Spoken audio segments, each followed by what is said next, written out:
ஸ்டாலின் ஆட்சிக்கு வந்து 4 ஆண்டு காலமும் அவரது அப்பா கருணாநிதி போலவே ஆசை மட்டும் பட்டார். எந்த உருப்படியான முயற்சியும் எடுக்கவில்லை. கருணாநிதி எப்படி தன் பிள்ளைகளுக்கு பதவி கொடுத்து அழகு பார்த்தாரோ அதே போல ஸ்டாலினும் அவரது மகனுக்கு பதவி கொடுத்து அழகு பார்க்கிறார். குடும்ப விவகாரத்தில் ஆசைப்பட்டால் அதை உடனே செய்து விடுவார்கள். ஆனால் மக்களுக்காக அப்படி செயல்பட மாட்டார்கள். காரணம், இவர்களுக்கு மக்கள் நலனில் அக்கறை என்பதே கிடையாது.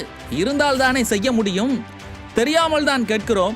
கருணாநிதியின் பேனாவிற்கு கடலில் சிலை வைக்க வேண்டுமென ஆசைப்பட்டவுடன் மத்திய அரசிடம் இரவோடு இரவாக அனுமதி பெற்றீர்களே. கருணாநிதிக்கு நாணயம் வெளியிட மத்திய அமைச்சர்களை அழைத்து வந்தீர்களே. அதுபோல மருத்துவக் கல்லூரிக்கும் அனுமதி பெற்றிருக்கலாம் அல்லவா? உதயநிதி ஆசைப்பட்டார் என்றவுடன் மாநகரின் மத்தியில் கார் ரேஸ் நடத்த தெரிகிறது. ஒரு மருத்துவக் கல்லூரிக்கு அனுமதி பெற முடியவில்லையா? முடியாது.